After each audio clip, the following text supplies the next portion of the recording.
पुष्यं वरुणः शन्नो भवत्वर्यमा शन्न इन्द्रो बृहस्पतिः शन्नो विष्णुरुक्रमः। तो आइए 18वां सूत्र कहता है, तो वैराग्य के 2 स्तर और संप्रज्ञात योग के 4 स्तर। आनंद ईश्वर का आनंद नहीं है, चित्त अस्मिता क्लेश भी है। हाँ, अस्मिता शब्द यहाँ आया है।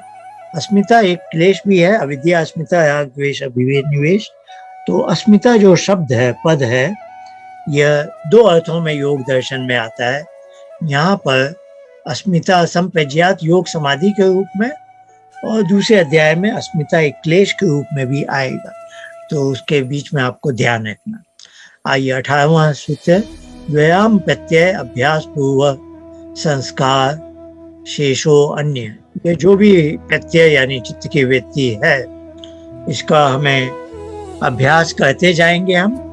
तो बीच बीच में अभ्यास में जो हमें सफलता मिल रही है, तो एक संस्कार बचा हुआ है अहंकार में। ये सब अपवर्ग के रास्ते में वाले अक्लिष्ट संस्कारों की चर्चा हो रही है। तो अक्लिष्ट संस्कारों में हम जो जो अभ्यास कर रहे हैं, उनके भी संस्कार बन रहे हैं। अच्छी चीजों के भी संस्कार बनते हैं, और जो राग द्वेष की गतिविधियां हैं, उनके भी संस्कार बनते हैं। तो यह जो योग मार्ग पर व्यक्ति आगे चल रहा है, उसके जो भी अभ्यास कर रहा है, वो संप्रज्ञात योग का इत्यादि इत्यादि, इसका उसको संस्कार बन रहे हैं। अब वो कहना चाह रहे हैं कि जिन संस्कारों से लाभान्वित होकर आप योग मार्ग में आगे बढ़ रहे हो, अभी आपके पास जो अवशिष्ट संस्कार हैं, संस्कार शेषो अन्य, और जो अभी आपको लाभ दिलाएंगे, वह एक अन्य तरह की समाधि या योग की अवस्था का लाभ दिलाएंगे। उसको कहते हैं असंप्रज्ञात योग। तो 18वें सूत्र में बता रहे हैं कि संप्रज्ञात योग जिसके 4 विभाग बताए गए, उसके आगे भी एक असंप्रज्ञात योग है, और पर वैराग्य से हम वहां तक पहुंचेंगे।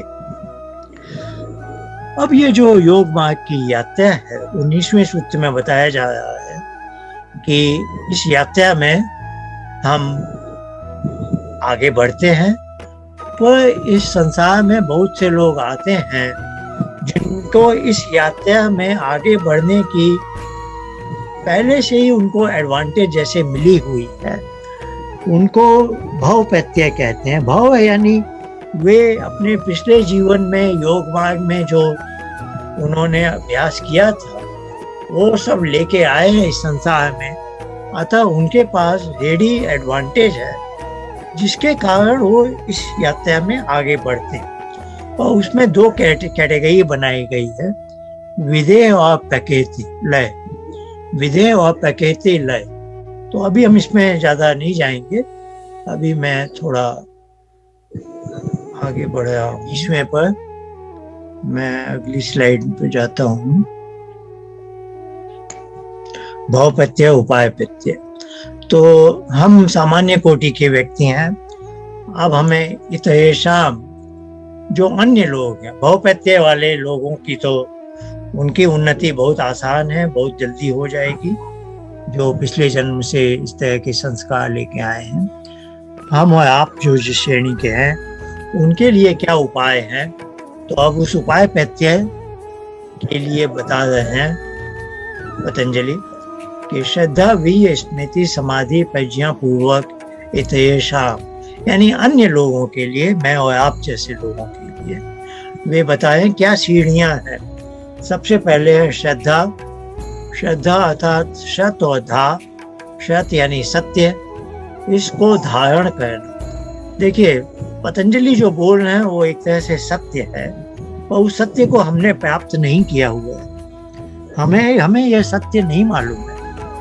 ये हमारे लिए सब सुनी सुनाई बातें हैं, पर हम थोड़ी देर के लिए मान लें कि पतंजलि की बातें सही हैं, तो वह जो भावना है उसको कहते हैं श्रद्धा। यहाँ अंधश्रद्धा नहीं है, ये टेंटेटिव है कि जब तक पतंजलि की ये बातों का पूरा मैं रास्ता तय नहीं कर लेता, तब तक मैं कह नहीं सकता पतंजलि सही है या गलत है। तो चलिए, अभी थोड़ी देर तक मैं मान लेता हूँ कि पतंजलि सही है, और इस भावना को अंगीकार कर लेना श्रद्धा है। और फिर ये नहीं होगा, इस रास्ते पर जाने पर भी मुझे पतंजलि की बातें में सच्चाई नहीं दिखाई देगी, तो मैं कह दूंगा पतंजलि गलत। लेकिन अभी मैं कैसे कह दूं पतंजलि गलत? तो इस बात को मैं सर्वात्मना स्वीकार करना चाहता हूँ। यह हो गई श्रद्धा। वीर्य यानी अब मैं पूरे मन चित्त सब कुछ लग कर इस मार्ग पर आगे बढ़ता हूँ। तो श्रद्धा के बाद वीर्य आ गया, और यदि मैं वो बढ़ने लगा हूँ तो पिछले जन्मों के मेरे संस्कार जो भी कुछ है वह भी स्मृति के रूप में आ जाएगी, और वो भी मेरे इस यात्रा में लाभ देगी, और इन सब के परिणाम स्वरूप मुझे समाधि की अवस्था प्राप्त होगी। समाधि की अवस्था के बाद मुझे एक तरह का प्रज्ञा का आलोक होगा, एक तरह का इंट्यूटिव, जो संप्रज्ञात योग की बात अभी हमने देखी थी। तो ये ध्यान रखिएगा, समाधि और प्रज्ञा ये दो शब्द मिलकर ही बनते हैं संप्रज्ञात योग। तो इसका क्रम यही है, पहले समाधि को प्राप्त करना, चित्तवृत्ति निरोध की अवस्था में जाना, तब ईश्वर की कृपा से मुझे कुछ मिलेगा, है ना। तो वह जो मिला हुआ है प्रज्ञा, और इस तरह से मैं संप्रज्ञात योग का अधिकारी हो जाऊंगा। तो मेरे पास भले ही भाव प्रत्यय की एडवांटेज नहीं हो, लेकिन मैं उपाय प्रत्यय में पतंजलि के ये जो स्टेप्स हैं ये लेकर आगे बढ़ना चाहता हूँ।